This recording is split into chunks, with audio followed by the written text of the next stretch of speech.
What's up, everyone? This is your host, Mehul Agarwal. Welcome to the brand new episode of GrowthRun podcast, where we will interview an entrepreneur or a startup founder who would share their business stories, strategies, ups and downs, and of course, their growth stories and all the good things.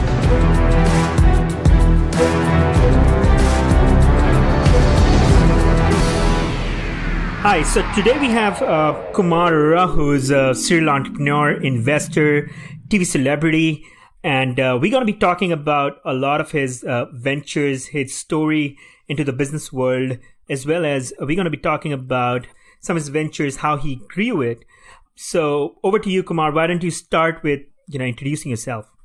Yeah. Hi, Mehul. Thanks for having me. My name is Kumar, and I'm a serial entrepreneur, investor on CNBC, contributor to Forbes, and always looking to help build the next big business. That's great. So Kumar, if you can just talk through a little bit about some of your recent ventures. It could be both the business that you kind of run, as well as which you invest in, and maybe you are investing as well as you are involved in the day-to-day operations. That'll be helpful. Yeah. So far with 2018 starting up, I've got a lot of new, exciting, different businesses.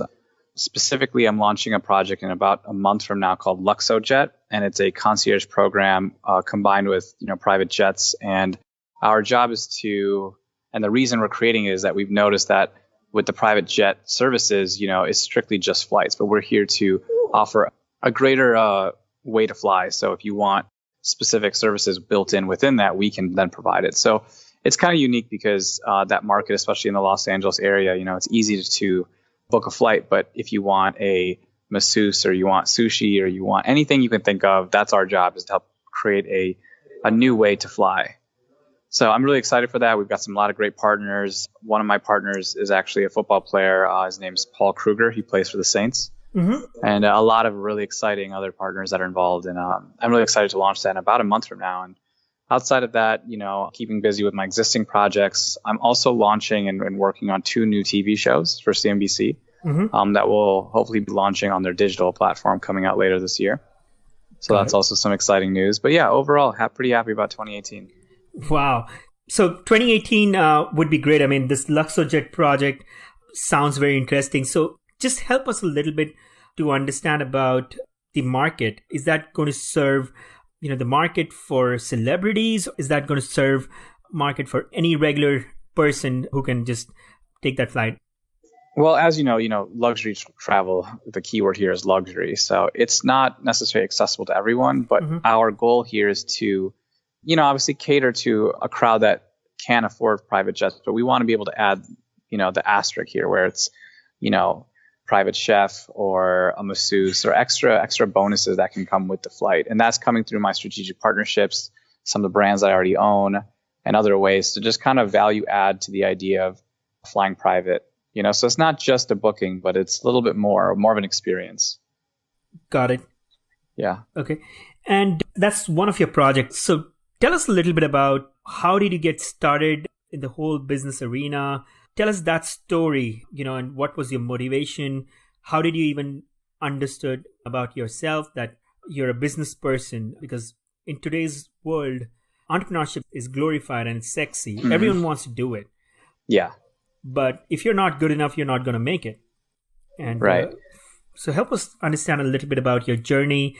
How did you kind of figure out about you being a businessman? For me, I get that question a lot. And it's actually a really fun story to tell because when I was growing up, the keyword of entrepreneurship and building a business was not common. Even in college, it wasn't necessarily a major that you see today. And it wasn't glorified, like you said. And, I grew up in an Indian household. My father was a scientist. My mom was an artist. So for me, both of my parents were creators to some degree.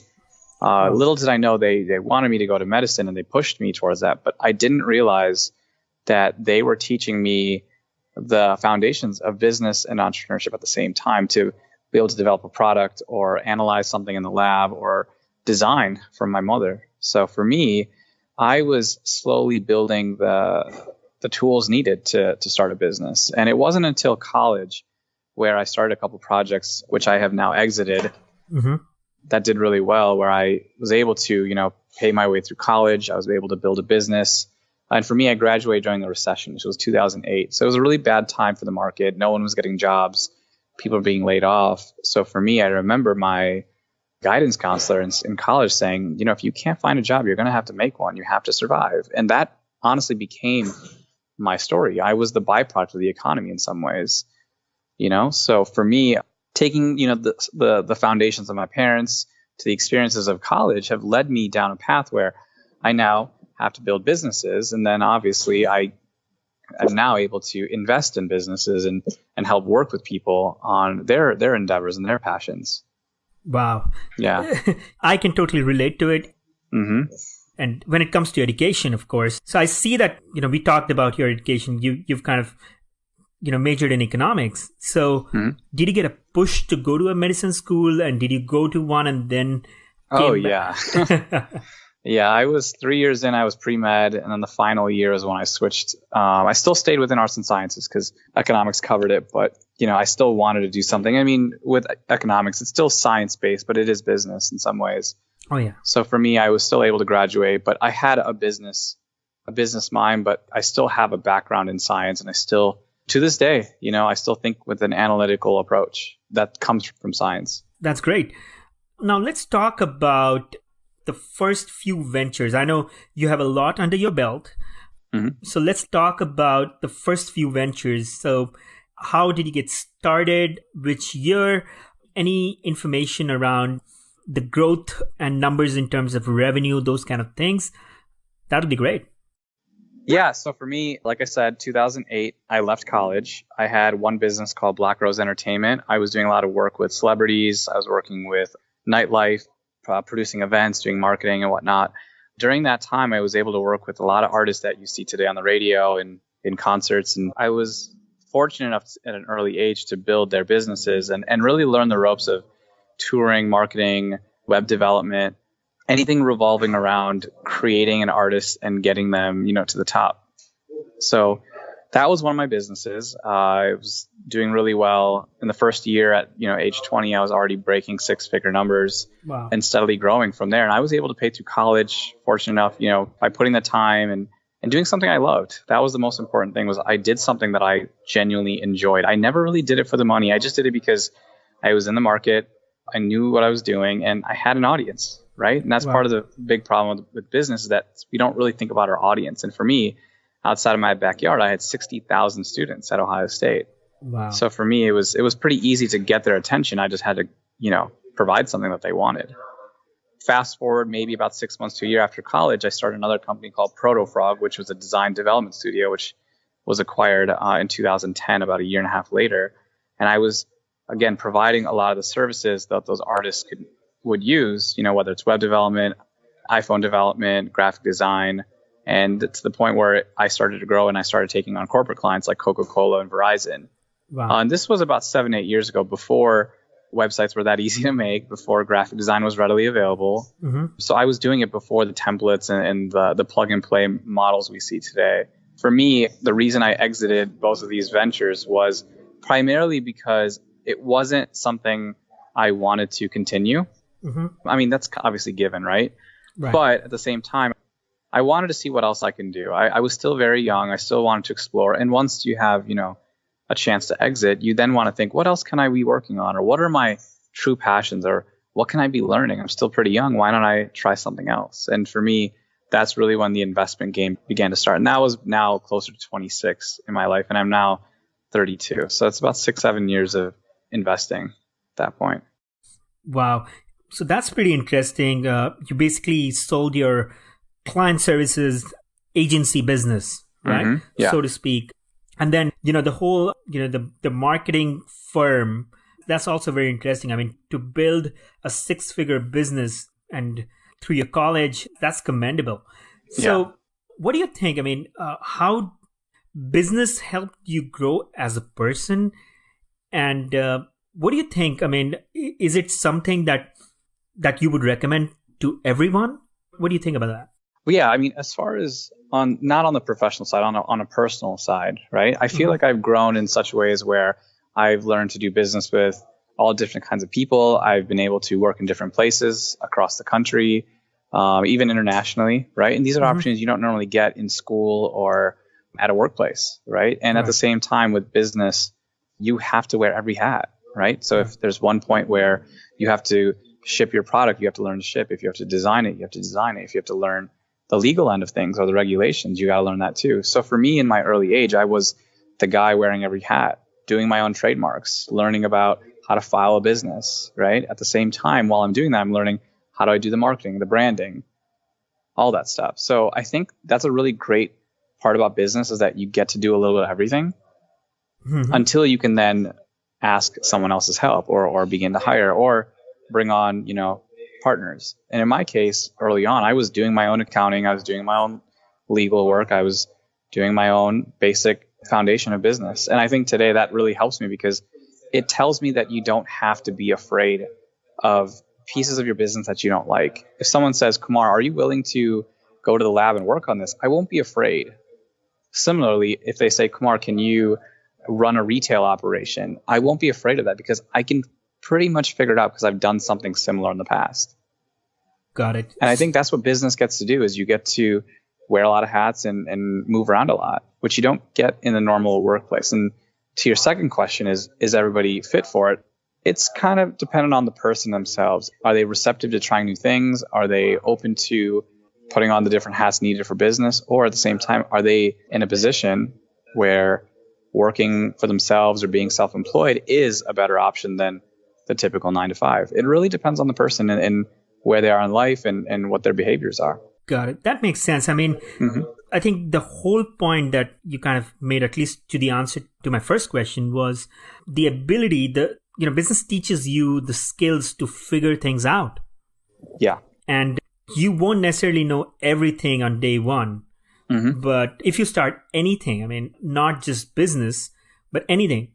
But if you have the ability to figure things out, for example, if you have never started, say, a biotech company, and you don't know what are some of the regulations or some of the things that are required for that particular business has taught you to kind of figure things out. So you would be able to kind of figure things out very fast. That's great. And if you can't, I think the big thing about entrepreneurship is you have to be willing to, right? You have to be open to the idea. And I always say this quote. This is something I say, and it's written in a lot of publications. I always say that entrepreneurship is not like climbing the corporate ladder. We're either building a rocket to the top or we're building a bomb that will explode any moment. Now, while that sounds grim, at the same time, think about it. We are working in such a way where we're not climbing a ladder. We're working on something that is either going to work really well or it's not going to work at all. Right. And even though it might be a bomb that might explode, you learn from that experience and then you try and try again.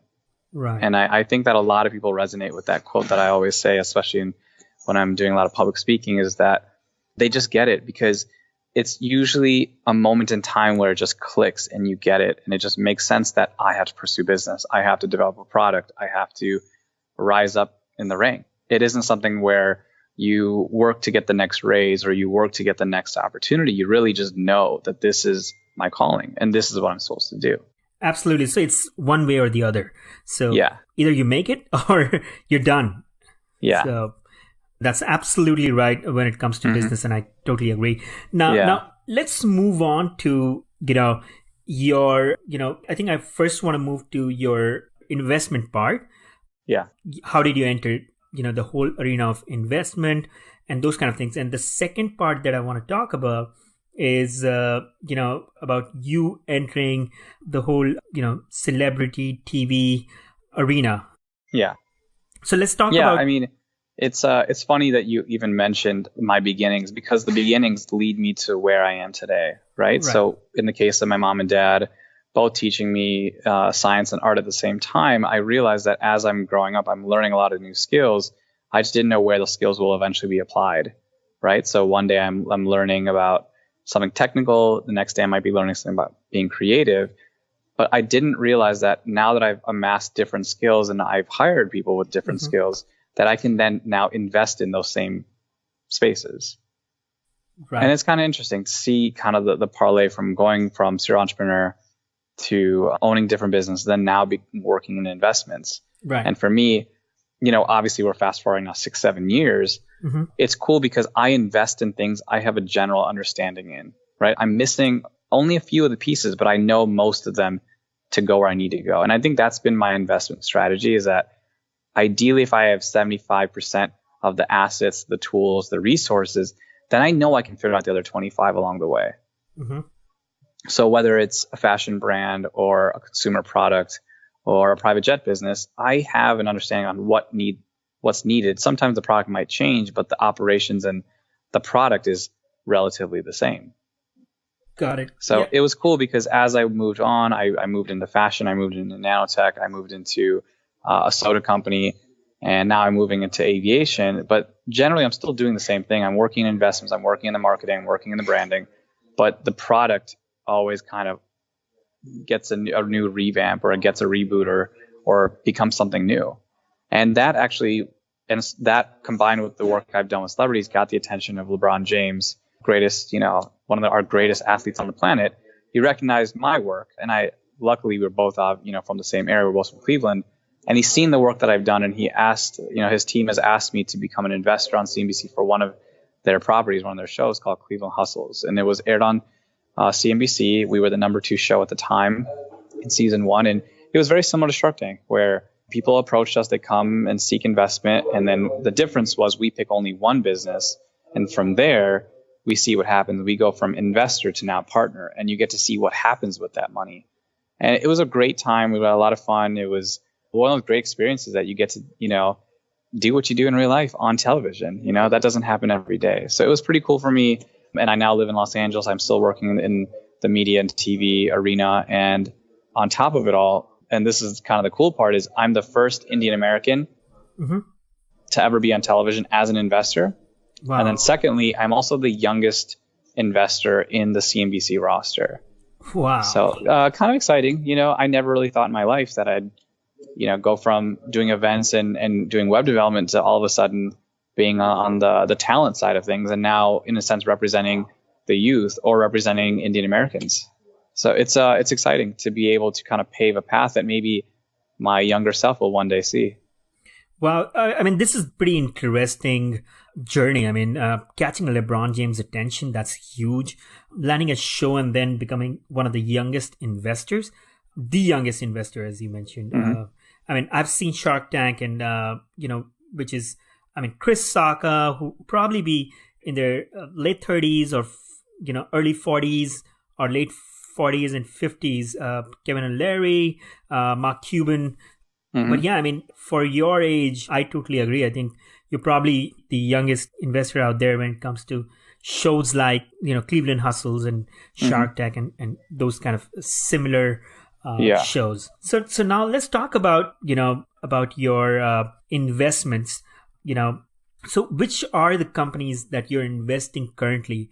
And do you only limit yourself to investment, or, you are one of those people who likes to get their hands dirty and help the companies grow, but at the same time, you're not micromanaging the business owners or the entrepreneurs, but helping them to grow and succeed? Yeah, you hit it right on the head. I almost feel like I don't have to talk because you just said exactly what I was about to tell you. Is I actually don't really believe in just the standard investment process. I really believe that as former entrepreneurs or people who have these skills, we should try to contribute and guide these young minds to the right way. So I love the idea of being in the trenches and helping build the business alongside them. For me, it's almost like a high. I don't want to be the guy sitting back reading reports all day. I want to be able to contribute and help and be a part of their story too. So I love doing that, and that's been my mantra the whole way thus far. I've got about a couple new projects I'm launching this quarter, and I love the idea of aggressively finding ways or having my team get involved as well to help with the creative, help with the narrative, take care of the business end of things. I enjoy doing that, and I think that's been kind of a way we like to run our investment, but I know other firms are a little different. But personally, I just feel like I owe it to my fellow brothers and sisters, my entrepreneur friends, to be a part of their story. I was them too at one point. Right. And I think probably I should ask this question to you rather than me kind of explaining this point is, see, when you are young and you're investing in companies, and you have people who are youngsters and trying to ask money from the investors, and if the investors try to kind of help them, if they're of the same age, does that help? Because they are able to resonate much better because of the age. There's no age difference or very less. So does that help? As far as being similar in age? Yes. I think it can help, but it can also hurt in some ways, right? Because, there's obviously respect if you're younger than your own investments. But at the same time, like in this case, I've got some investments where I am younger to the founder, or I'm significantly older, where I'm about 10 plus years older than my investments. So it really just depends on the dynamic of the person and our relationship. But for the most part, I like to lead a strong friendship alongside my investments. And one of my investments specifically, it's called Ilthy, stands for I Love the Hype. It's a clothing company I invested into about 6 years ago now, 5-6 years ago. And it was the first opportunity where I realized that I could create a real impact by helping other entrepreneurs who may be struggling or have not figured out how to build big business. And that was the first time I ever invested with my heart before my brain, where I truly fell in love with the business. I fell in love with the concept. It lacked the business plan, but I really believed in the founder and that he needed investment for his own livelihood, for his family, for his daughter, for his future. And I looked at him and I saw myself in some ways, but at the same time I told myself I have to invest in these kind of people because you have to help them. If you help them, chances are 10 years from now, they will do the same for somebody else. And that's the way we should lead our lives. Investment should not always be about Excel files and numbers, right? Or projections. Sometimes it's good to think about the person and what you can do for their family. And similarly, taking that concept, when I was casting for Cleveland Hustles, I told them that my process has always been about the heart more than the brain at times. And I really believe that we should be helping our community. And that's exactly what we did. We invested about over $1 million in one little neighborhood in Cleveland. And we brought over 50 jobs in a matter of 2.5 months on the show. Wow. And that's important. I think it's important to contribute to society. It's great to make money, right? It's great to become successful, but it's even better when you can create an impact for where you live, who you're around, or, you're even your employees, creating a better life. That's what it's about. That's why we're here on this planet. 100%. And that's something that, a lot of people, when they kind of reach a position or in their life, or, if they have a lot of money, they get the high of money. And I think then you just get sucked into the whole money game and it becomes a chase. Oh yeah, 100%. Yeah. And I think, I love the fact that your podcast is called GrowthRun. And for me personally, when I see GrowthRun, I think of growth in a different way, about being mindful, being respectful, thinking about others, right? And that's true growth. If you can become successful, that's great. And you can make a lot of money, that's great. But if you can grow as a person and go beyond one more step and think about your employees and how you're going to create an impact for, say, your community, that's true growth. And you got to run with that. That's exactly what we should be leading. And I think that these days, especially on social media, we're all leading a certain life, and other, entrepreneur investor types are obviously telling you to work really hard and hustle and do these things, but they're forgetting that, life is just as important, and the people you're around are just as important. And I think mindfulness is a big thing that we should be talking about and discussing in 2018 to become better people, but then also invest in the right people and invest in the right places. Absolutely. Talking about what separates you as an investor, and investment is huge here in the Valley. So what sets you separate when it comes to the typical Silicon Valley investor and yourself? Yeah. I mean, I'm not going to lie. I've had a lot of great successes, but just as many successes, I've had just as many failures. I've had the tech startups that have failed. I've made investments in things that just didn't work out. And that's normal. That's part of the failure, and that's part of life. But for me, I guess what separates me from the, Silicon Valley investors, I don't invest as much into tech yet. I did in the past during my web development phase, but I had some big losses. So I've kind of stepped away, and I build more brick and mortar businesses. I build more e-commerce. I build more brand oriented projects, because that's actually where my strengths lie. So I've been a little more hesitant, not going to lie, towards creating stuff in the tech space. But that's not to say I won't, because I do have plans and I do have ideas, and I have been looking at investments in that space, but I have been a little more hesitant, you could say, in that area. I understand. And Yeah. I think, a lot of people, have passion towards one way or the other. And Silicon Valley, has the heritage of people investing traditionally in tech startups. Mhm. But some other folks need to focus on brands and products and brick and mortar stores, and why not a person like you?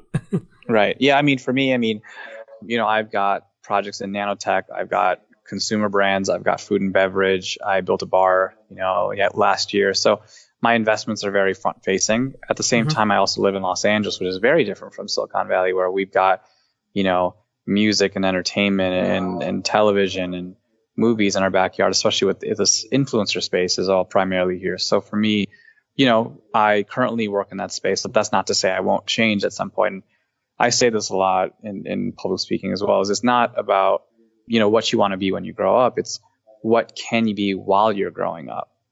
What all can you be while you're growing up? And that's important to think about, is that, when I was in my 20s, I was working in events and I was doing web development.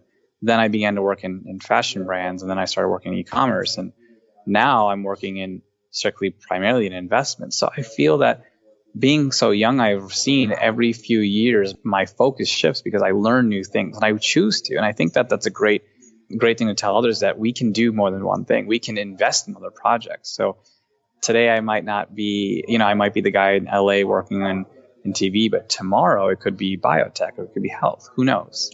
And I like to think that way because I like enjoying that big question mark of where will my life go every 5 years? Oh, yeah, absolutely. Yeah. I think, that makes a lot of sense. There's actually a saying or a quote by Casey Neistat, which is on the similar lines. When nothing is for sure, everything is open. I think it's something like that. Yeah. I don't quite remember the exact words.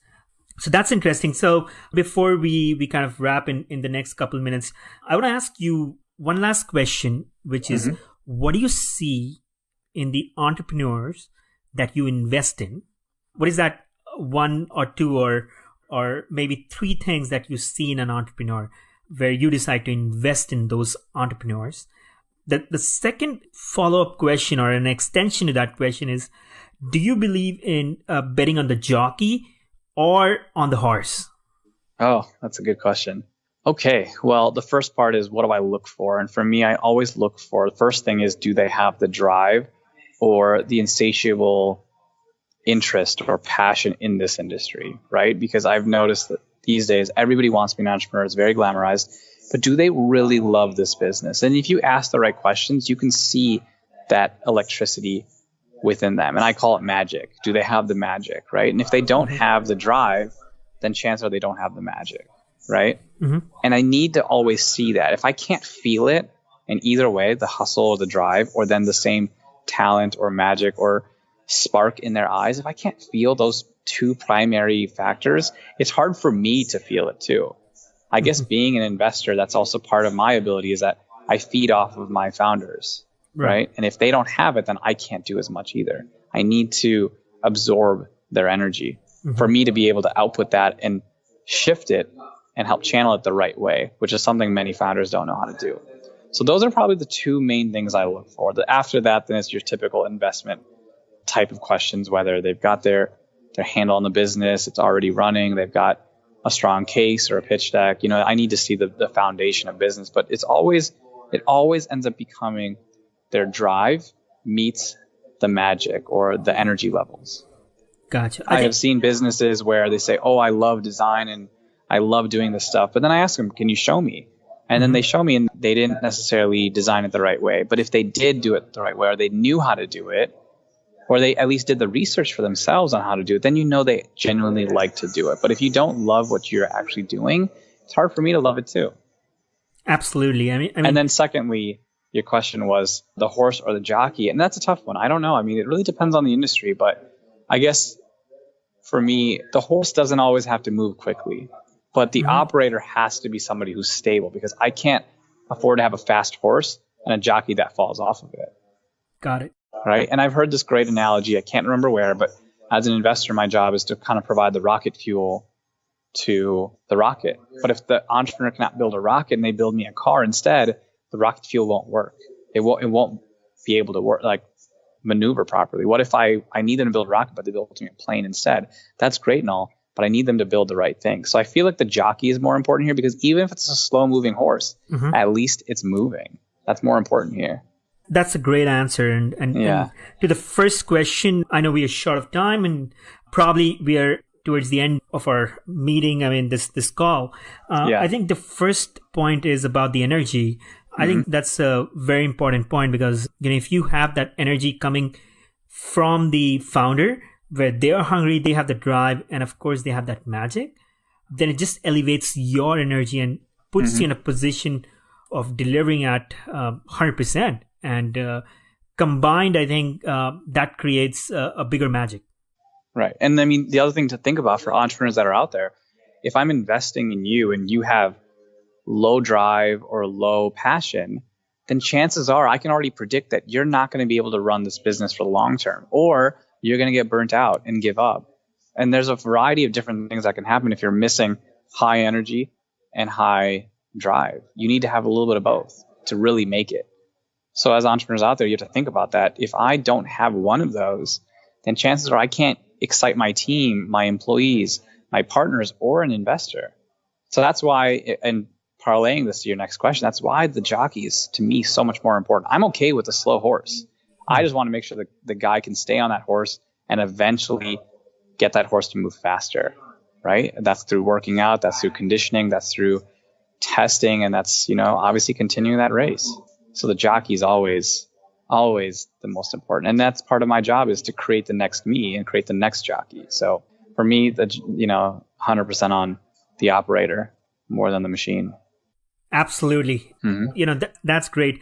And Kumar, before we wrap up, if you have to leave the audience with any tips on, growing their business, especially, I know, on the influencer side, because I think you being in LA, plus you knowing a lot about marketing and branding, and today we talk a lot about influencer marketing. What would that be, like 1 or 2 tips, whatever you feel is sense? We're in a really great time period right now. If you go back even 5 years, 10 years, 15, 20, you don't have the tools we used to have. I used to go to the library to read and study.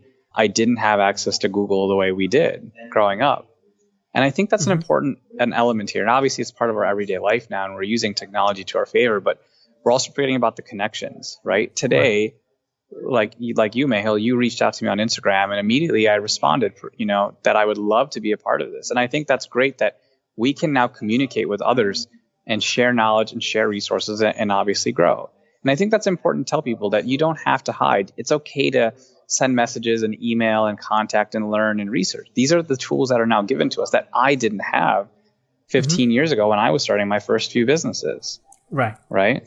And if I have to leave everyone with something, is don't be afraid. It's great that you can now do this. So take advantage of it, because if you're not, somebody else is.